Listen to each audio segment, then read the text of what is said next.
back. Sports office starting up again. It's summertime, so well, it's almost summer. It's time to get back and do some sports office. And we have the pleasure of hanging out with the former world champion boxer, who you will know as soon as you see his face, Mr. Austin Trout. Hanging out, and we're just talking with him about the some of the stuff that's going on in Albuquerque this week, the Western Qualifier, and all those things, and of course your career. Austin, first up, you've been off for a while. Unfortunately so. It hasn't been my choice. Politics of the game, I guess you could say. But I've been promised a good comeback, a strong comeback. Matter of fact, it's a title shot. They're telling me June, end of May, June timeline. And it's supposed to be for the IBF title against Jerry Hurd. Now, if that doesn't work, I'm also looking at the 2012 Olympian, Terrell Gaucher, undefeated. I'm trying to get them lions out of there. When you're a dangerous fighter like yourself, lefty, it's hard. It's just hard to get a fight. It is. I'm not necessarily on the top 10 list of anybody's wish list to fight. Once I get that belt, though, I think that'll change. But at the same time, I'll beat them all, and I think a lot of them know that. Where are you at in your career, like even mentally and everything? Because you know how, like, you get the more experience you get, you might even approach a fight a different way because you know the game. You know what I mean? Mentally, I still feel.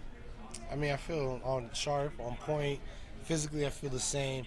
The passion, I say, would have left a little bit, but I fell back in love with boxing. That it happens every time I take a loss. I fall out of love of the game, but I'm right back, ready to start this anew, get back to the title.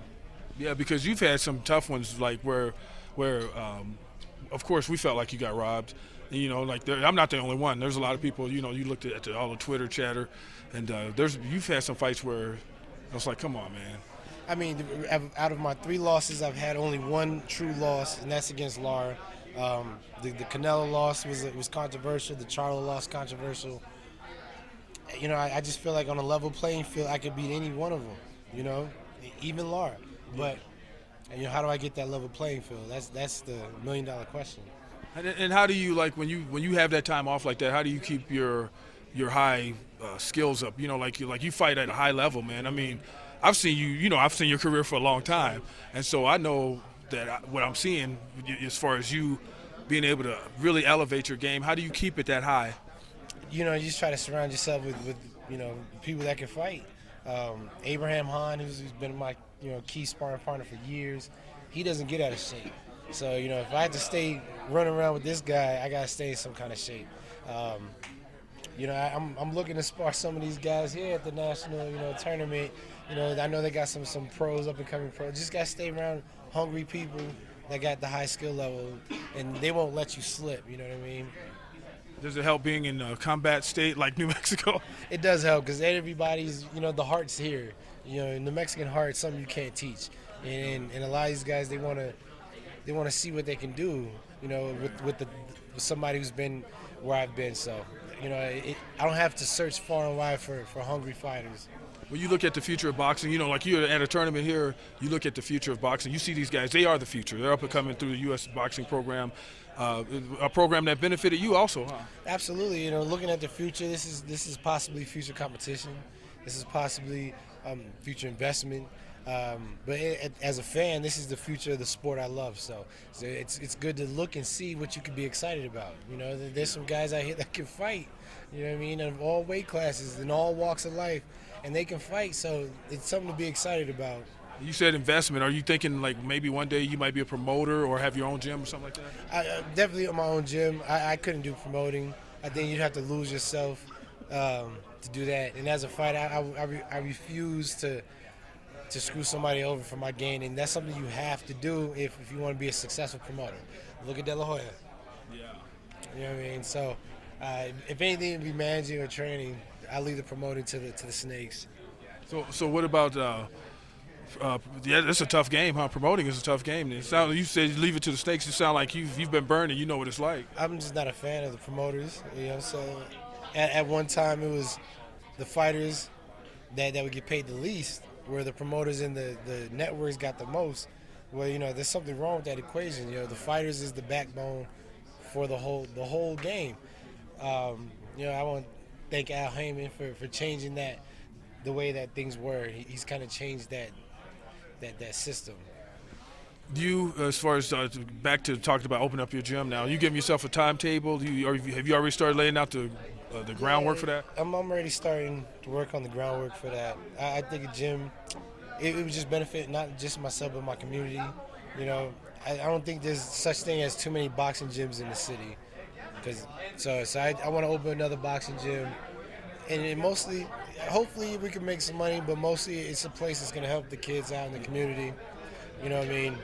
It's a good way to go broke, I know, but at the same time, I think if the kids got a place to go, the city might get behind it and won't let it go to waste. I don't know if it goes broke, man. You got the wife there, you know, she's going to probably want to do some class, teach a class, you know, like aerobics or, you know, I'm aging myself now saying aerobics because they got all the new stuff now, like the spin and the body combat, all this stuff. There's a bunch of avenues to do, but mostly these kids need somewhere to go to do something, and hopefully something productive, you know. And I mean, boxing is it entices kids. I don't know, especially young boys like myself, you know.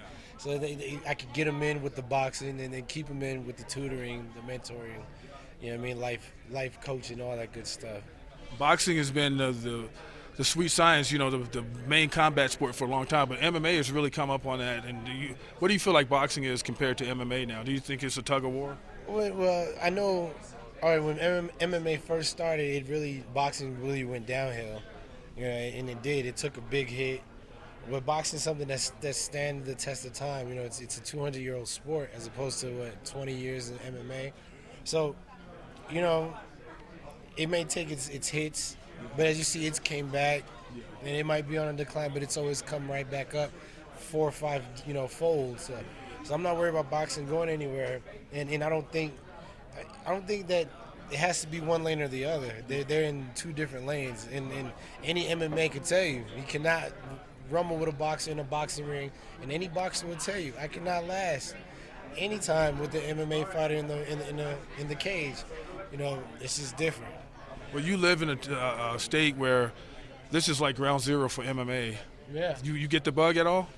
Well, yeah. I feel like I gotta learn how to do some takedown defense. You know, I gotta learn how to do just a little bit of ground game.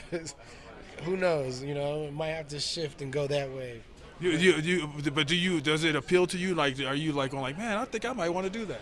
No, not at all. It appeals to me as a fan. Like, I'll watch the fights, but I'll stick to my safe sport of boxing. Yeah, those guys are crazy, They're huh? Crazy. You know, MMA is crazy. You gotta have, you know, nuts the size of coconuts to do something like that. Well, I was talking to Bones and those guys, and they were telling me that because I played football, that my sport was more dangerous than theirs. I was like, what? But football too.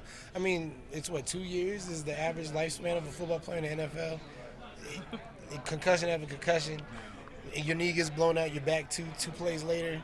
Nah, nothing. I'll stick to my safe sport of boxing, you know? Yeah. Well, hey, he's Austin Trout. I'm Van Tate. Thank you for coming on, former world champion, and he's going to be back in there. He's going to have he's going to have himself another championship. Jared Chester behind the camera. We'll see you next time.